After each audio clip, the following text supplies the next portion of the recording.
Now the answer question is completed. Now move on the next chapter. Force and motion.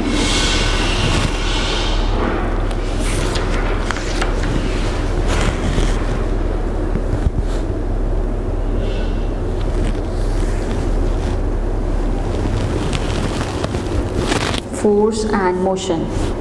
Dear children, in the previous classes you have learned that a force can be pushed or pull, यानी किसी चीज़ को push करना या पुल करना ये force कहलाती है. For example when you push to open a door you have to apply some force, यानी अगर आप डोर को ओपन करने के लिए उसको पुश करते हैं तो you have to apply some force, तो उस पर आपको कुछ फोर्स अप्लाई करना पड़ती है. To it when you right you are exerting a force on your pencil because you push or pull it across the paper, यानी जब आप कुछ राइट करते हैं तो you are exerting a force, तो उस पर आप कोई ना कोई फोर्स लगा रहे हैं on your pencil, अपने पेंसिल पर, because you push or pull it across the paper, कि उसकी वजह से आपने पेपर्स को पुश या पुल करना होता है जिससे आप लोग राइट कर सकते हैं. You also have to apply a force to open a drawer. इसी तरह अगर आप कोई ड्रॉअर वगैरह ओपन करना चाहते हैं तो इसके लिए आपको फोर्स लगानी पड़ती है. Forces are acting and everywhere at the time. Force जो है वो कहीं पे भी आपको everywhere at all the times आप फोर्स लगा के कोई ना कोई काम कर रहे होते हैं. You cannot see a force but you can often see what it does, यानी आप फोर्स को तो नहीं देख सकते लेकिन जब वहाँ आप उसको अप्लाई करते हैं तो उसके बाद what जो हैपन होता है आप उसको देख सकते हैं. Force can change the speed of an object, ये किसी भी ऑब्जेक्ट की स्पीड को जो है वो दिखाता है. इट्स डायरेक्शन, इसकी डायरेक्शन, और इट्स शेप या इसकी shape. For example an elastic band stretch if you pull it, यानी अगर एक इलास्टिक बैंड है अगर आप इसको क्या करेंगे, इसको पुल करेंगे तो ये क्या होगा, स्ट्रेच हो जाएगा. स्ट्रेच इफ़ यू पुल, यानी अगर आप इसको खींचेंगे तो ये स्ट्रेच हो जाएगा. Measuring force. Force can be measured using a force meter or a spring balance, यानी इसको हम लोग हैं किसी फोर्स मीटर से या स्प्रिंग बैलेंस जो है उससे आप इसको मेजर कर सकते हैं. Force meter contain a spring connected to a metal hook, और ये मेटल की एक हुक के साथ जो है ये स्प्रिंग को कनेक्ट किया जाता है.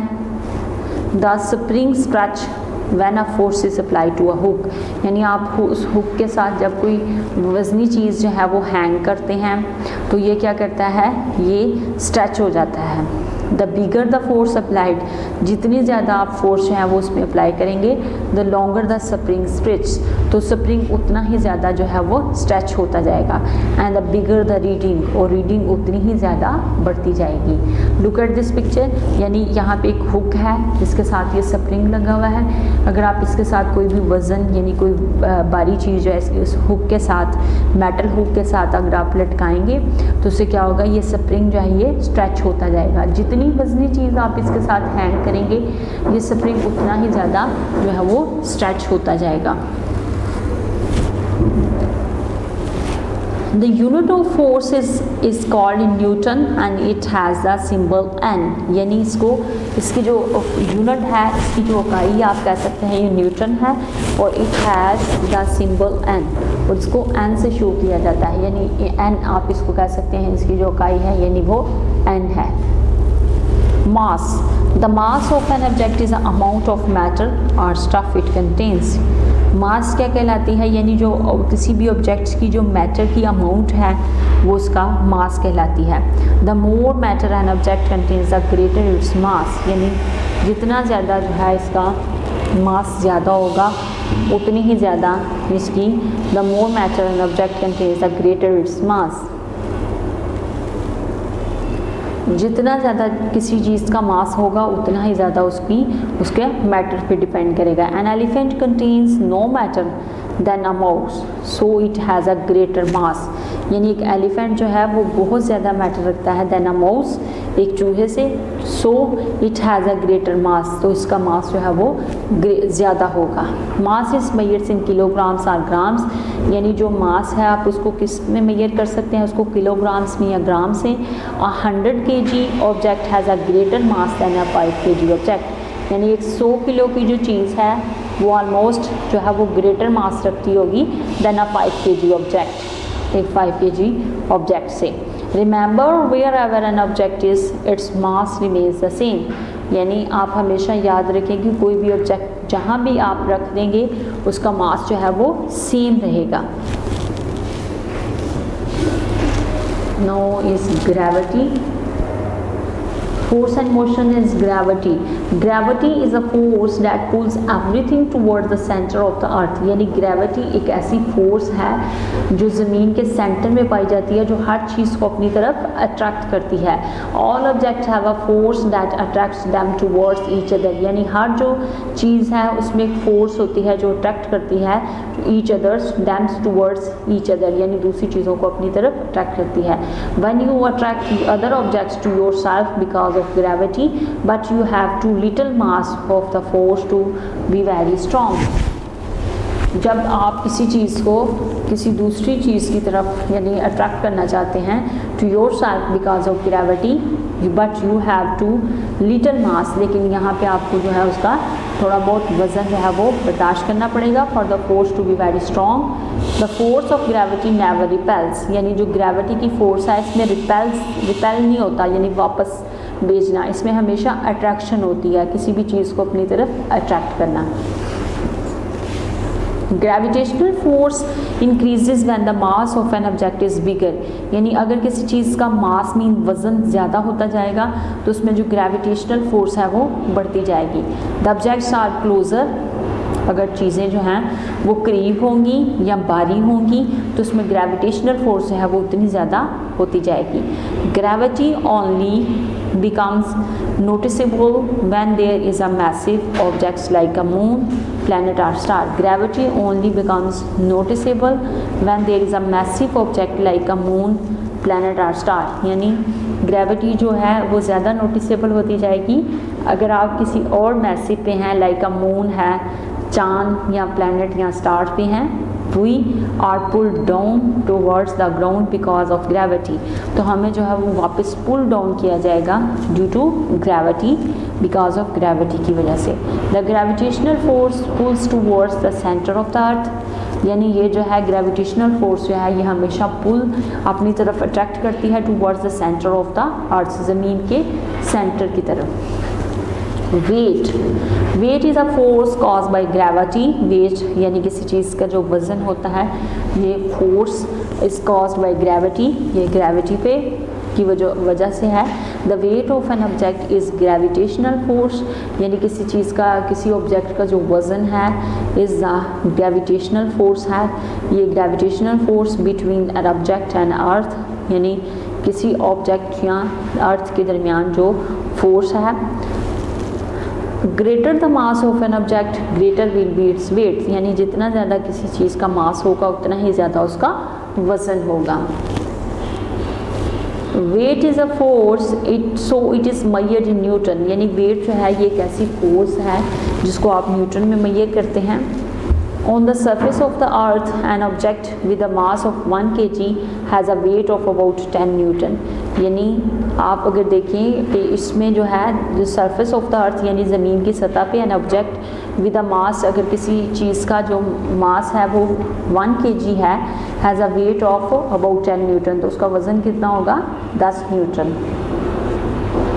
Where ever an object is its mass remains the same, और उसका जो मास है वो सेम रहेगा, but its weight can be change, लेकिन इसका वेट जो है वो चेंज हो जाएगा। This happens if the object goes where gravity is stronger, यानी ये कैसे होगा अगर ग्रेविटी बहुत ज़्यादा स्ट्रॉन्गर है और वीकर है, सच एज द मून, जैसे कि चांद पर ग्रेविटी जो है वो बिल्कुल नहीं है, यानी ग्रेविटी वहाँ पे बहुत ज़्यादा वीकर है। The moon has less mass than the earth, यानी इसमें मास जो है वो ज़मीन से बहुत कम है, so it's gravity is less, जिसकी वजह से इसकी जो ग्रेविटी है, इसकी जो कशिश शक्ल है वो बहुत कम है दैन द अर्थ्स ग्रेविटी। ज़मीन की ग्रेविटी के मुकाबले में इसकी ग्रेविटी बहुत कम है and this means that object weight less on the moon, और इसी वजह से वहाँ पे जो है किसी भी ऑब्जेक्ट का वज़न जो है वो कम होगा as compare to the earth. ज़मीन के मुकाबले में वहाँ पे उसका वज़न जो है वो कम होगा।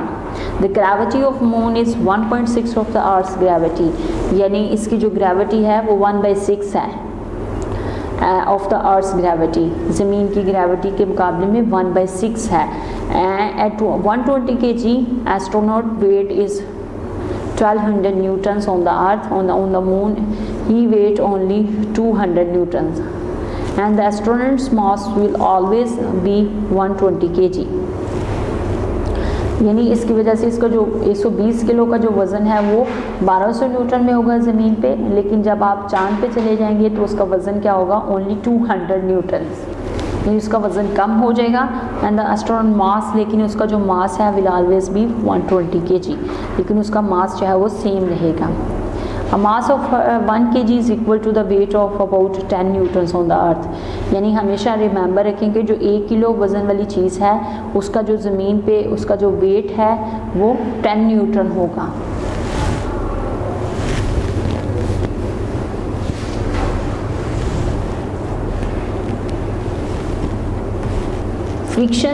Friction is a force that is produced when object rubs against one another।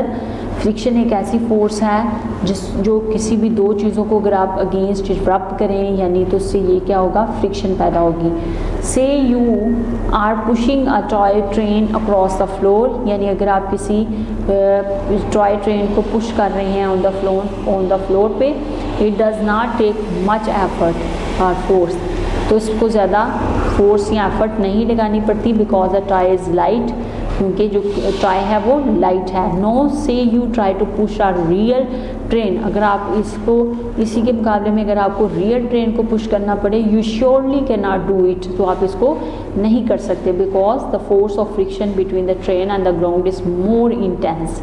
इसकी वजह क्या है कि जो फोर्स है, फ्रिक्शन ऑफ फोर्स है ट्रेन और ग्राउंड के दरमियान में वो बहुत ज़्यादा हैवी है। The heavier the object the stronger is the friction of force, यानी जितनी ज़्यादा भारी चीज़ होगी उतनी ही ज़्यादा फोर्स ऑफ फ्रिक्शन जो है वो पैदा होगी। When ever an object moves against another object, इसी तरह जब एक ऑब्जेक्ट के किसी दूसरे ऑब्जेक्ट्स के अगेंस्ट मूव करता है, इट फील्स फ्रिक्शनल फोर्स, तो इसको फ्रिक्शनल फोर्स कहा जाता है। These force act in the opposite directions to the movements, और ये फोर्स जो होती हैं ये ऑपोजिट डायरेक्शंस में मूव करती हैं। Frictions makes it harder for the things to move, यानी इससे फ्रिक्शन जो है वो मेक हार्डर, बहुत ज़्यादा हार्ड होती जाती हैं for the things to move. Friction में ये कहा गया है कि फ्रिक्शन एक ऐसी फोर्स है जो किसी भी दो चीज़ों को आपस में रब करने के अगेंस्ट जो है वो पैदा होती है। जैसे कि आप जो एक पुशिंग करते हैं एक टॉय ट्रेन को, यानी एक खिलौने वाली जो ट्रेन है, अगर आप उसको फ्लोर पे पुश करते हैं तो ये मेक इजी होगा। It does not take much effort, यानी इसको बहुत ज़्यादा एफर्ट नहीं लगानी पड़ेगी और फोर्स यहाँ आप बहुत ज़्यादा फोर्स नहीं इस पर लगाएंगे because the toy is light. और इसकी रीज़न क्या है, जो टॉय है वो बहुत ज़्यादा लाइट है, इससे कम फ्रिक्शन बनेगी। नो यूज से ज़्यादा if you push a real train, यानी इसके मुकाबले में अगर आपको रियल ट्रेन को पुश करना पड़े, you surely do not it, तो आप ऐसा नहीं कर सकते because the force of friction because the train and the ground is more intense. इसकी वजह क्या है कि जो फोर्स ऑफ फ्रिक्शन है between the train and the ground is more intense, ये बहुत ज़्यादा होगी। The heavier the object the stronger is the force of friction, यानी जितना ज़्यादा ऑब्जेक्ट जो है वो हैवी होती जाएगी उतनी ही ज़्यादा उसकी फोर्स ऑफ फ्रिक्शन जो है वो स्ट्रॉन्ग होती जाएगी। When ever an object moves against another object, इसी तरह जब एक चीज़ जो है वो किसी दूसरी चीज़ के अगेंस्ट मूव करती है, इट फील्स फ्रिक्शन फोर्स, जिससे फ्रिक्शन फोर्स जो है वो फील करती है। This force act in the opposite directions to the movements, और इससे ये जो है वो ऑपोजिट डायरेक्शंस में मूव करती हैं। Frictions make it harder for things to move, जिसकी वजह से फ्रिक्शन जो है वो बहुत ज़्यादा हार्डर होती जाती है for the things to move, उनको मूव करने के लिए। Helpful frictional forces, frictions can be useful, यानी हेल्पफुल जो फ्रिक्शनल फोर्सेस हैं उसमें है frictions can be useful between our shoes and the floor on to stop us from slipping। इसी तरह जो friction है यानी जो between our shoes and the floor to stop us, यानी किसी चीज़ को stop करने के लिए, from slipping, slip होने से, तो ये एक helpful friction है, it's a helpful friction। Between tires and the road to stop cars for skidding, यानी अगर आप जो है बिटवीन जो टायर्स हैं, कार के टायर्स और रोड के दरमियान जो है उसको स्टॉप करते हैं फॉर स्किडिंग, यानी इसको फिसलने से बचाने के लिए, तो ये एक हेल्पफुल फ्रिक्शन फोर्स है। Between the brakes and the wheels to help vehicle slow down, यानी अगर आप किसी गाड़ी को स्लो डाउन करना चाह रहे हैं तो जो ब्रेक और व्हील्स के दरमियान जो फ्रिक्शन बनती है वो एक हेल्पफुल फोर्स फ्रिक्शन है। ये हैं फ्रिक्शंस, हेल्पफुल फ्रिक्शन फोर्सेस हैं, जिसमें उसने कहा कि अगर आप अपने शूज़ और फ्लोर को स्लिप होने से स्टॉप करते हैं तो ये एक हेल्पफुल फ्रिक्शन है। इसी तरह between tyres in the road stop cars from skidding, यानी अगर आप स्किडिंग वगैरह से रोकने के लिए टायर्स और रोड्स के दरमियान जो फ्रिक्शन पैदा करते हैं, ये जो फोर्स ऑफ फ्रिक्शन है ये हेल्पफुल है।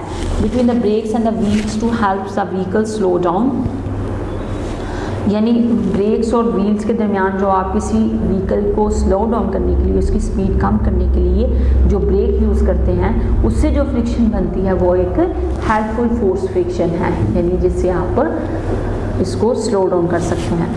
Frictional force are much smaller on smooth surface than on rough surface, यानी अब इस पे सरफेस पे भी डिपेंड करता है, जो फ्रिक्शन फोर्स है वो स्मॉलर होगी अगर सरफेस जो है वो स्मूथ है, और अगर सरफेस रफ है तो ये क्या होगी, बहुत ज़्यादा हाई होगी। Which is why we slide on ice, जिसकी वजह से हम लोग बर्फ़ पे स्लाइड कर सकते हैं, क्योंकि वो एक स्मूथ सरफेस होती है और यहाँ पे फ्रिक्शनल फोर्स जो है वो बहुत ज़्यादा कम लगानी पड़ती है। अनहेल्पफुल फ्रिक्शनल फोर्स, यानी अनहेल्पफुल फ्रिक्शनल फोर्स हैं, friction can be unhelpful, friction unhelpful भी हो सकती है if you do not lubricate your bike regularly with oil, यानी अगर आप जो है अपनी बाइक्स को रेगुलरली जो है ऑयल के साथ लुब्रिकेट नहीं करते, the friction is in the chain and the axle increases, और ये जो फ्रिक्शन है between the chain and the axles are increasing and your bike will be noisy and difficult to pedal, यानी जिससे क्या होगा कि आपकी बाइक में बहुत ज़्यादा शोर पैदा करेगी और ये डिफ़िकल्ट टू पैडल, इसको चलाना बहुत मुश्किल हो जाएगा। When there is a lot of friction between moving parts, या अब यहाँ जब यहाँ पे बहुत ज़्यादा फ्रिक्शंस हो मूविंग पार्ट्स के दरमियान, energy is lost to the surroundings as heat, तो इससे क्या होगा, एनर्जी लॉस्ट होगी और जो हमारी सराउंडिंग्स हैं वो हीटेबल हो जाएंगी। Things what happens when you rub your hands together quickly, यानी अगर आप थिंग्स सोचें कि जब आप अपने हाथों को क्विकली एक दूसरे के साथ रब करेंगे, द फ्रिक्शंस जो है इसको क्या करेगी, वार्म अप देम, इनको गर्म कर देगी। यह है अनहेल्पफुल फ्रिक्शंस, जिसने कहा है कि अनहेल्पफुल फ्रिक्शंस वो होती हैं जो जैसे कि आप जो है अपनी बाइक को रेगुलरली लुब्रिकेट नहीं करते हैं, your bike with regularly with oils, और जो फ्रिक्शंस है यानी जो चेन और उसके एक्सल्स के दरमियान जो फ्रिक्शन है वो बहुत ज़्यादा बढ़ती जाएगी क्योंकि वो रफ़ हो जाएंगे, और अगर आप उसमें ऑयल रेगुलरली ऑयल यूज़ करेंगे, लुब्रिकेट करेंगे, तो उसकी वजह से क्या होगा, वो सरफेस स्मूथ होगी जिससे कम फ्रिक्शन जो है वो बनेगी, and your bike will be noisy and difficult to pedal, जिसकी वजह से आपकी जो बाइक है वो बहुत ज़्यादा शोर पैदा करेगी और इसको बहुत मुश्किल होगा चलाना। When there is a lot of friction between moving parts, और जब ये जो पार्ट्स हैं जो उसको मूव करते हैं उनमें अगर बहुत ज़्यादा फ्रिक्शन हो जाए तो जिससे क्या होगा, एनर्जी लॉस्ट होती है और सराउंडिंग जो है वो हीटेबल होती हैं। Things of what happens when you rub your hands, इसी तरह जब आप अपने हाथों को रब करते हैं क्विकली तो इससे भी क्या होती है, इससे भी फ्रिक्शन पैदा होती है। Noise streaming, racing cyclists bend down on their bike to reduce the air resistance, यानी जो साइकिलिंग रेस करते हैं वो क्या करते हैं, हमेशा बेंड डाउन होते हैं, यानी नीचे की तरफ झुके हुए होते हैं। उसकी वजह क्या है, on their bikes to reduce the air resistance, यानी जो हवा का जो रेजिस्टेंस होती है, जो उनके साथ टकराती है उसको रिड्यूस करने के लिए। This helps them to increase the speed, और इसकी वजह से उनकी जो स्पीड है वो हाई होती जाती है।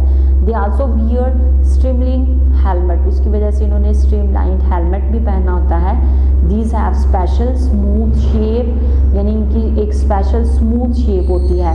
That allow the air to flow over more easily, और इनकी शेप इस तरह की बनी होती है उसमें से जो एयर है वो फ्लो कर सकती है मोर इजीली, यानी उसकी सरफेस इतनी स्मूथ होती है कि उसके साथ जो हवा है वो फ्लो कर सकती है more easily. Modern cars are also streamline, इसी तरह जो मॉडर्न कार्स होती हैं वो भी उनकी जो सरफेस होती है, उनकी जो बाहर वाली जो होती है, बाहर वाली जो लेयर है वो बहुत ज़्यादा स्मूथ होती है, उसको स्ट्रीमलाइन बनाया जाता है ताकि उनके साथ जो हवा का टकराव है वो स्मूथली हो, वो फ्लो हो, इजीली फ्लो कर सके। And their smooth shapes reduce the air resistance, और इनकी जो स्मूथ शेप्स होती हैं ना, जो स्ट्रीमलाइन बाहर वाली शेप जो बनाई जाती है, उससे क्या होता है, उनकी जो एयर रेसिस्टेंस है वो उसमें रिड्यूस हो जाती है। Which allow them to travel more with the same amount of fuel, और उससे क्या होगा, वो सेम अमाउंट ऑफ फ्यूल से बहुत ज़्यादा ट्रैवल कर सकते हैं।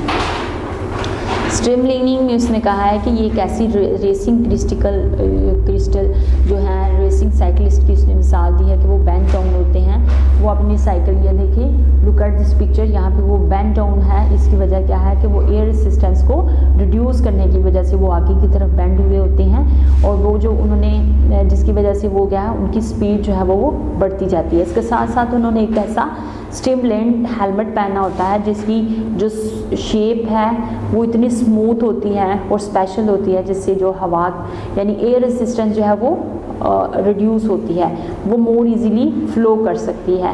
और जो modern cars are also streamline and their smooth shapes reduce the air resistance, यानी इनकी भी जो शेप है वो इस तरह की बनाई जाती है कि ये एयर रेसिस्टेंस इजीली कर सकते हैं, जिसकी वजह से वो which allows them to travel more with the same amount of fuel, यानी सेम अमाउंट ऑफ फ्यूल से वो बहुत ज़्यादा लॉन्ग ट्रैवल कर सकते हैं। No, the chapter number 11 is completed.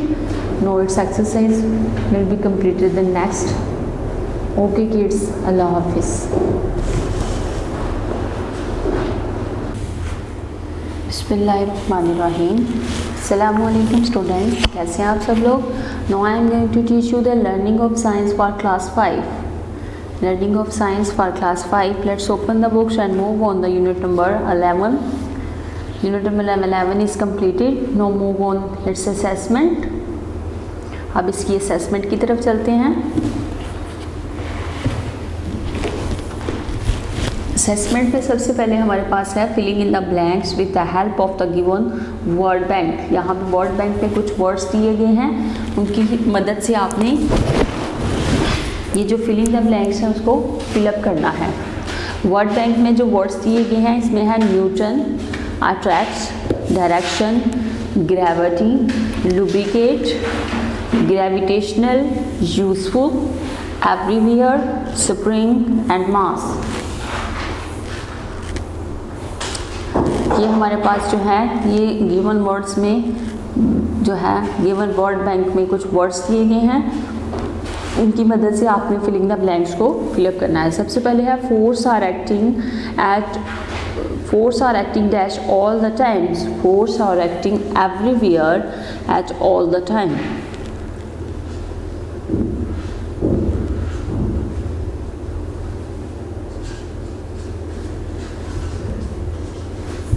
Next है force can change the speed of an object,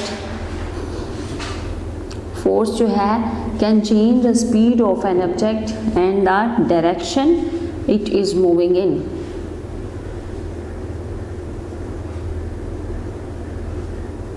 It is moving in. Next है Force meters contain a spring connected to a metal hook.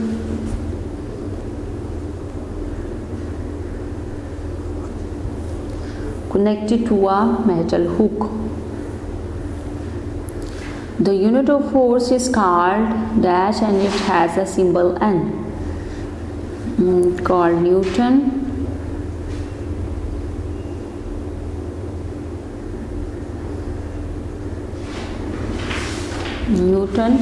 And its symbol is N. All objects have a force that dash them towards each other, that attract.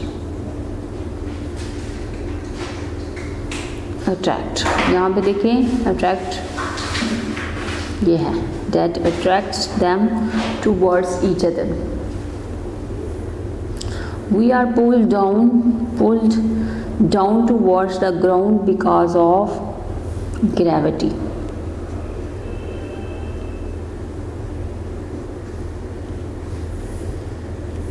Weight of an object is gravitational force.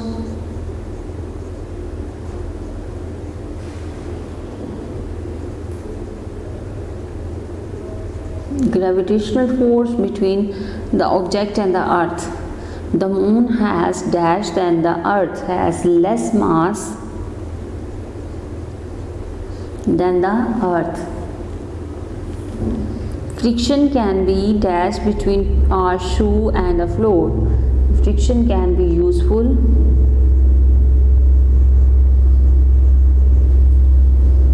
If you don't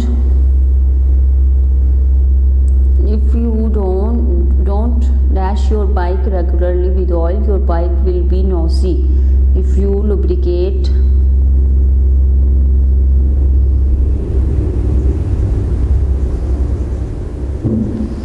don't lubricate your bike regularly with oil, your bike will be noisy. Now move on the unscrapable the following words. यहाँ पे कुछ words हैं, उनको आपने arrange करके लिखना है. सबसे पहले है matter,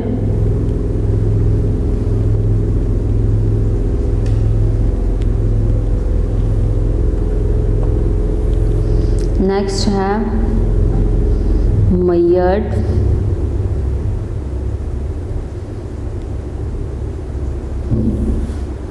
उससे बाद नेक्स्ट है रिपेल्स,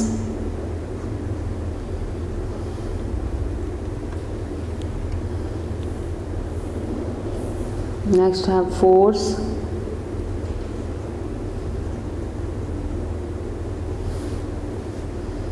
उसके बाद है kilogram,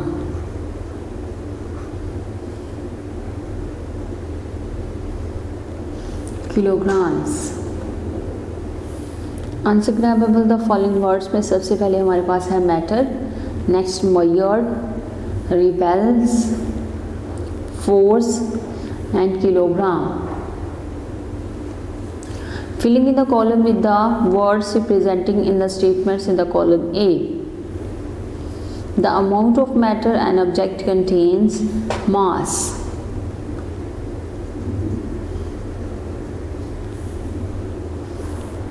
Used to measure force is spring balanced.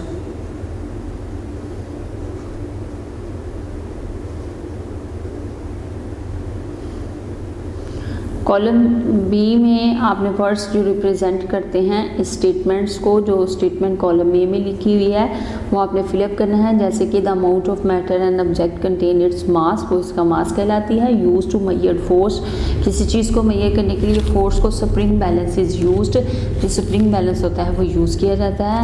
A force that attracts objects towards each other is called gravity.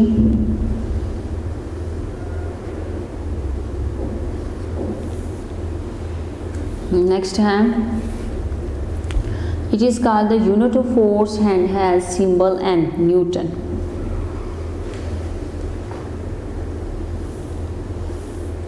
It reduces air resistance is friction.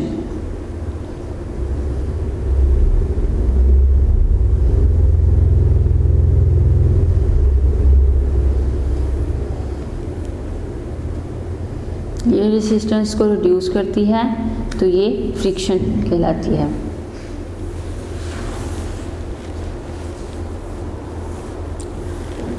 Next assessment is write T if the statement is true and F for the false statements।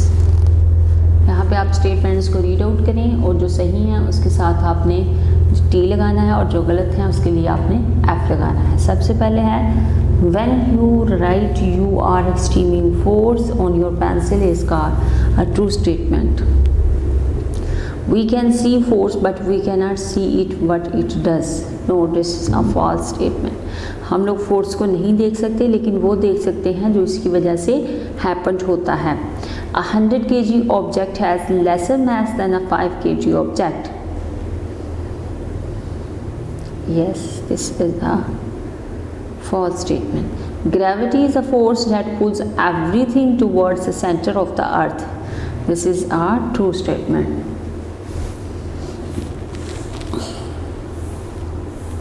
The force of gravity always repels। No, this is a false statement। ये हमेशा attract करती है जो gravity की force होती है।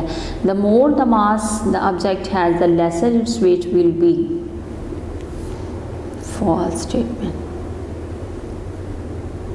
An object with a mass of 1 kg has a weight of about 10 Newton।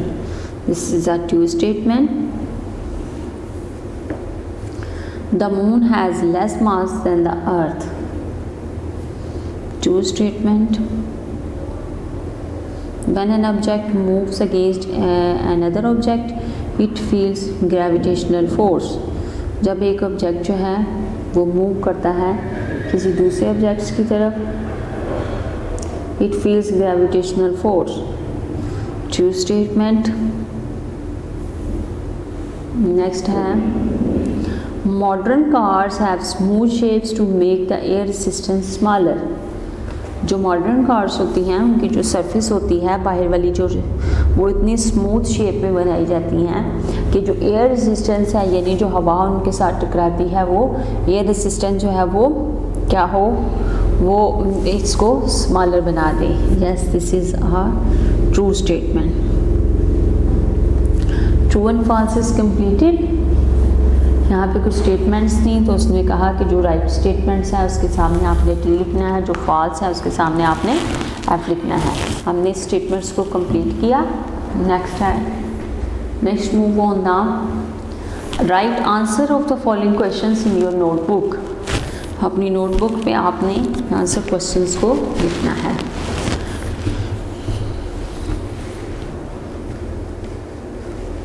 Now move on the answer question of the statement. This question number 1. Question number 1 है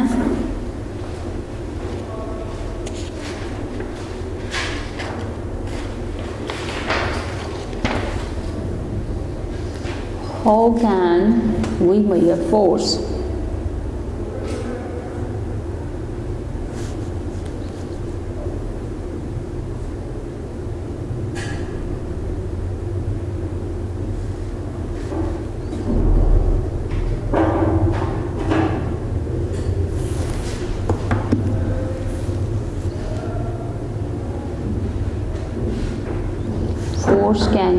Forces can be measured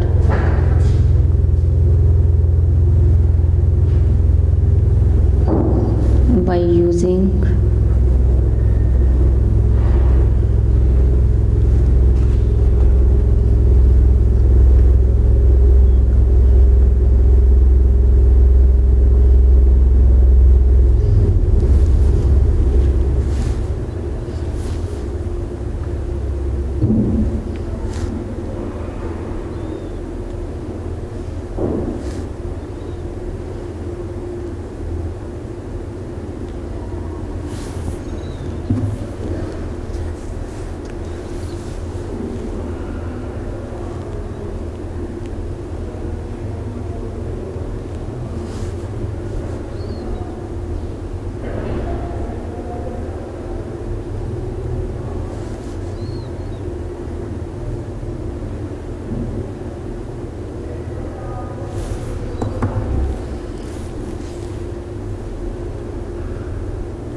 question,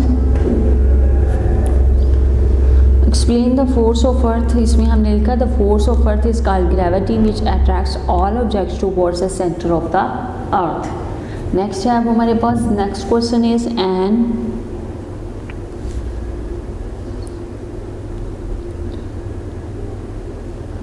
oestrone weighs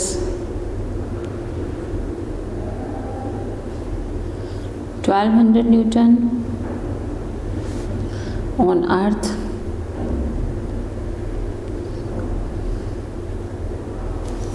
on the moon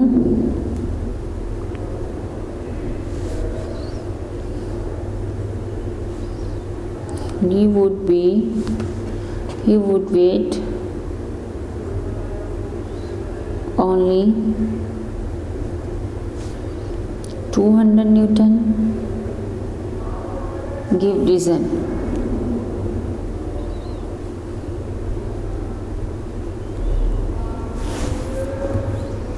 The answer is the moon has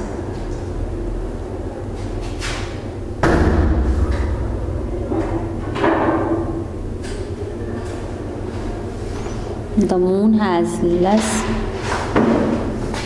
mass than the earth,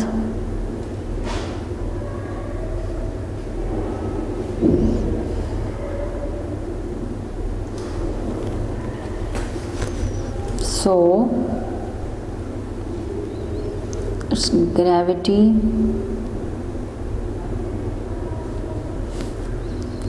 is less than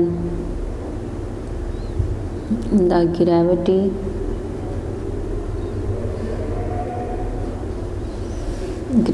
of earth.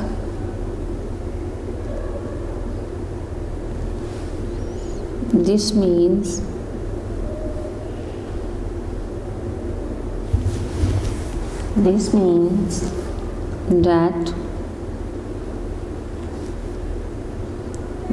that object's weight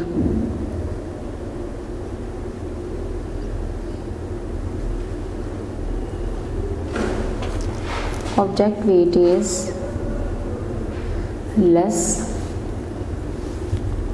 less on the moon as compared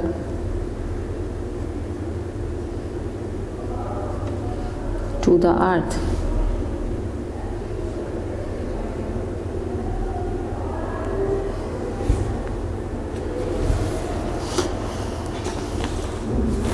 Next question.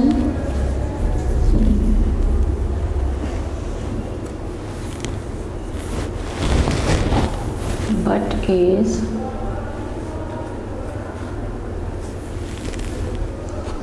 explain the force of friction?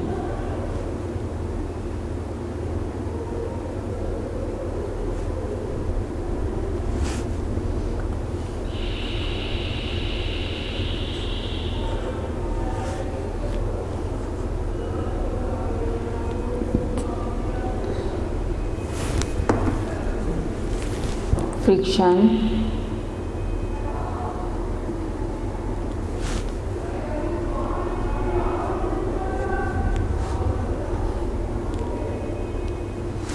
is a force that is produced when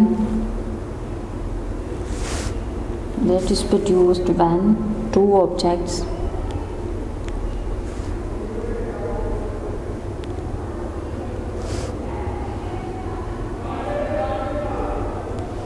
rub against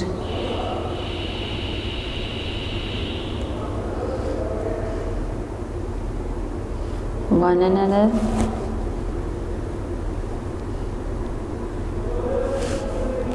The heavier object has stronger force. force of friction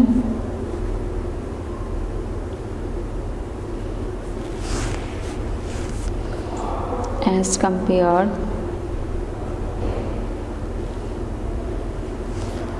to the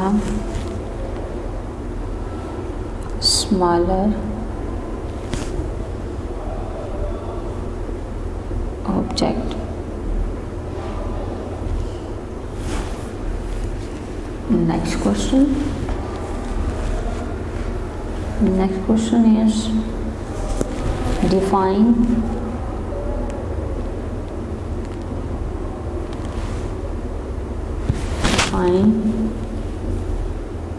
streamlining.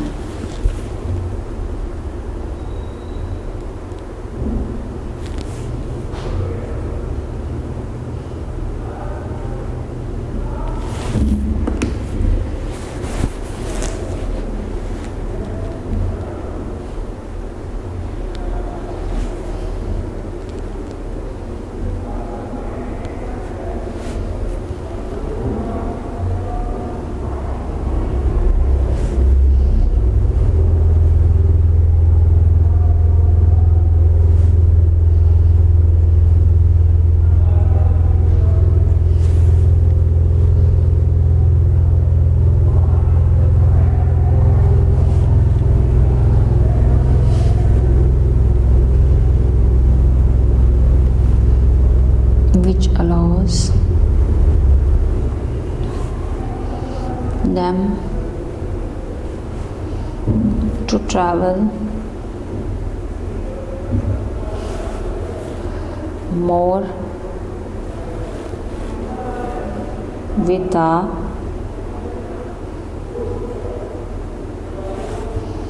same